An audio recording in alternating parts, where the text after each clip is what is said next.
Nation. Thank you for tuning in to our second edition of our Spotlight series through Corban Athletics. Have a special guest with us here today. You're used to seeing him behind the wheel of the bus or focused through a lens of a camera, but today we get him out in front of a camera. The legend Doug Pfeiler is joining us today to talk about Corban Athletics and his experience. So welcome, Doug. Thank you for having me, Jacob, and honor to be here. Awesome. Well, tell us your story, Doug. You know so many athlete stories, and you always want to hear about the coaches and the athlete stories. What's your story? How did you come along to join Corban Athletics? Well, it started a long time ago.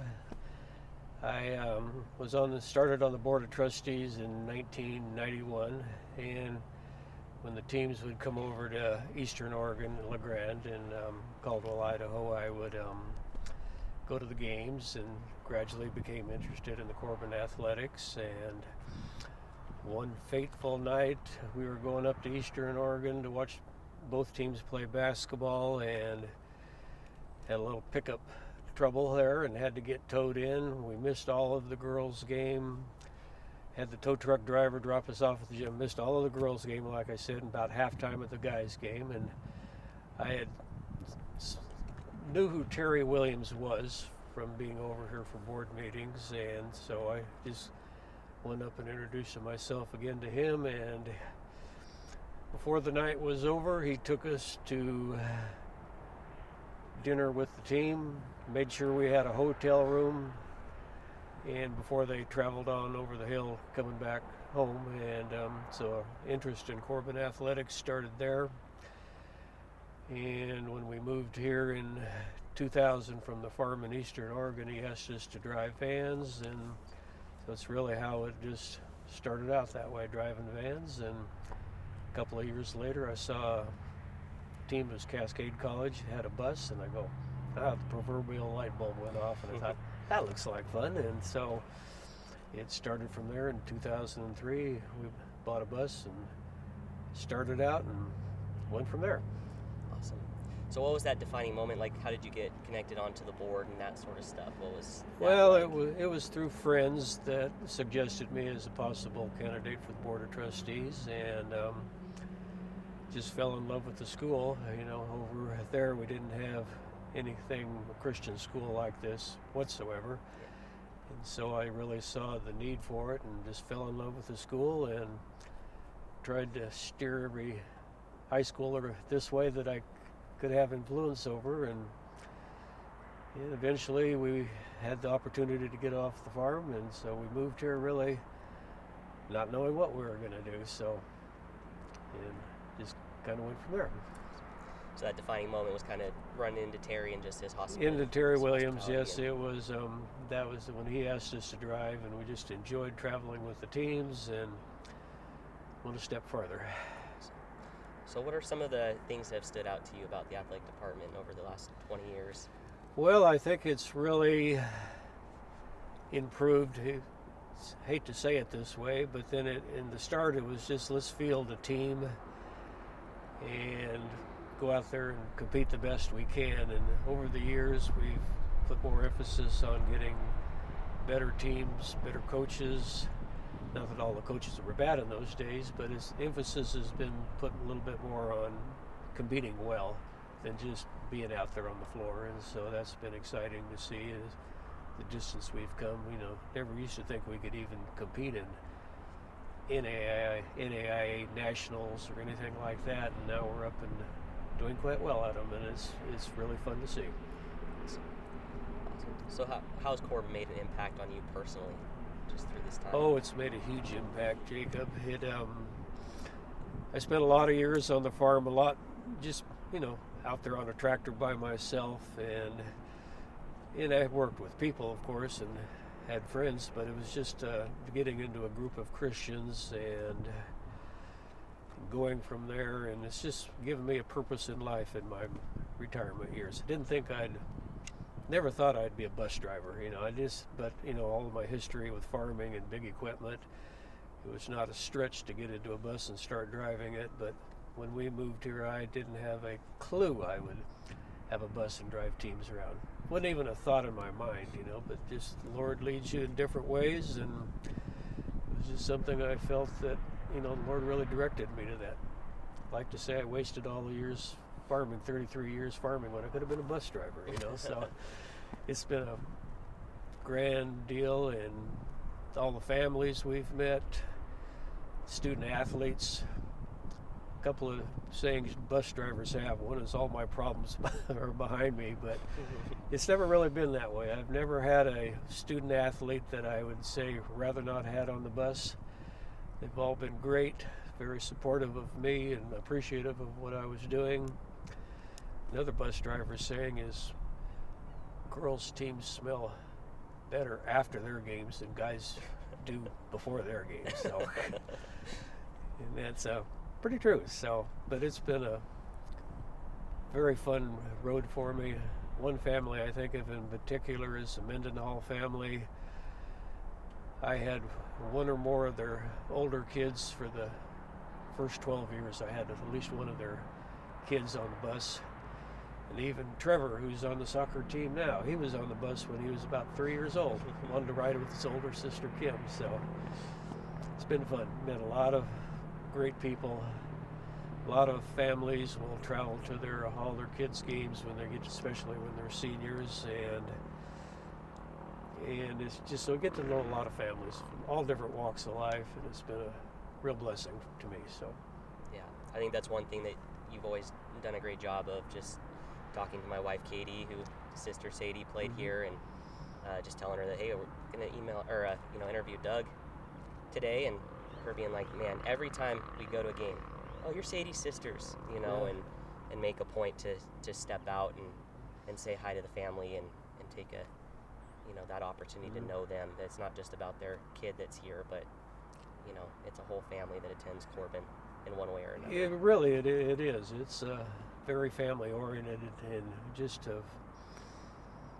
been great for me. It gave me purpose in life in my later years. So I'd still be doing it. It's just those late nights were just starting to get very old. We'd get home at 3 or 4 in the morning a lot of times, and I remember those. I'm sure I was the most prayed for guy on campus. So never had too much trouble staying awake. And boy, can you get through Portland at 2 o'clock in the morning fast. That's the only time, I think. Right? Yeah, I think so.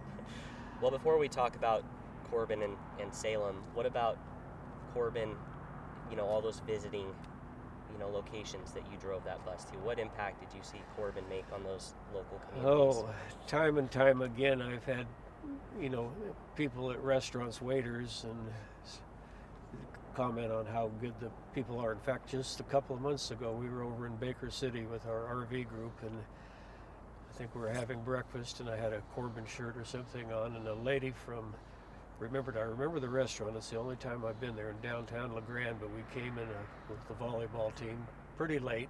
She was the oldest server left there, and that was 14 years ago, and she still remembers how patient the girls were. They, a lot of people, she said they had every right to be grouchy at that time of night and tired, but they were very polite, and the slow service was just okay with them, and made enough impact on her that she remembers it all these years later. So, and that's not the only time. We've had that comment many times in our travels. It makes you proud to wear the Corban gear. It does. Out and about. And it's surprising. I like to wear a shirt or a hat or something, and people recognize that and always have positive comments. I've never heard a negative one. That's awesome. How have you seen Corban impact the local community here in Salem? Like I say, it is, they just, it's very well known. Everybody knows of it, and they all have something positive to say about it. They've had employees, teachers have gone to work at schools. They've all had a very positive impact. So I think we have an excellent reputation in Salem. Well, whether it's behind the wheel of the bus or, shooting a sporting event for us, what have been some of your favorite memories? Oh, where to start and where to finish on that question. I can think of some of the championships we've won on the road. I always think it's more fun to win on the road because it kind of silenced the crowd. I think of a women's basketball championship game that we lost by a coin toss on where it was going to be. It ended up at Eastern Oregon. Under Dave Bali was coach at that time, and we were behind most of the game. We finally caught up with Eastern in the closing seconds, and Jesse Norton made a move down the baseline and back up under the basket, score the winning basket with like 2 seconds left, and it sure did silence that crowd, and except for us Corban athletes that were cheering, and it was sure fun.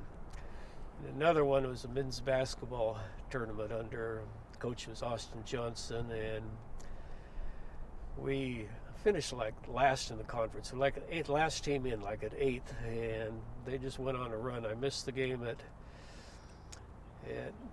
Bushnell because I was with the women's team in LeGrand, and turned out I got to go right back to LeGrand, and we blew them away by like 20-some points, and that was fun also. And then we went on to OIT straight from there and won down there, and it was just fun. I think Chris Martin had 10 threes in the second half alone, and it was just, he couldn't miss. The last one was like from the circle in half court. He just tossed it up there because time was expiring on the shot clock, and of course it went in. So, and I was out there celebrating with the team like I was part of the team. And that's one other thing. The teams have always made me feel part of the equation, not just the bus driver, and I've always really appreciated that. And I was out there hoisting up the trophy with the team, and it was just a lot of fun. And we've had numerous driving experiences. I can think of San Francisco one time, and the mat is flat, it doesn't show the hills too good, but we wanted to no, we couldn't go down the world's crookedest street, but we wanted to get up there and show them the top of it. Well, I turned the corner and whoosh, up a hill I was going. Then its sign says no trucks or buses, and I thought, well, that's a fine time to tell me that. Made it up there, made a left turn, and made a cable car coming up the hill as I was going down. So there's some neat experiences like that over the years that we've had. So lots of memories, so way too many to name. So those are great examples. So one of the questions I asked Jordan in the previous one was, there's alums and people watching and families watching that maybe have not been as connected to Corban since graduating or attending here. What would you say to them? If you have a platform to talk to them about what's going on at Corban and that sort of thing. Okay. Well, I would say, there's a lot of people that supported you while you were athletes and students here, and it's time for that to pass on, and you support the current ones. It's with your support that Corban is able to do what it does, and in the fashion they do it. And I would really encourage you to think about giving to Corban, athletic department in particular, and carry on the tradition. Awesome. Where do you want to see Corban in the next 5 years? What's kind of, if you're sitting down with friends and talking, what do you think about Corban, where it's heading, that sort of thing? What's your hopes? I like the way it's heading. I like the mission statement, which I was a part of making a number of years ago, to educate Christians to make a difference in the world for Jesus Christ. And I don't want to ever sacrifice that mission just to get a better team or something like that. I just think we ought to keep going in that direction and keep true to our values, and the Lord will bless us, and we'll continue to grow and get better at things that we do. Awesome. Well, as someone that's rode the bus with you your last couple of years, thanks for getting me home safe. I didn't scare you to death. No, you got me home safe, and that's all that matters. And all the athletes and families, on their behalf, I just want to thank you for your service.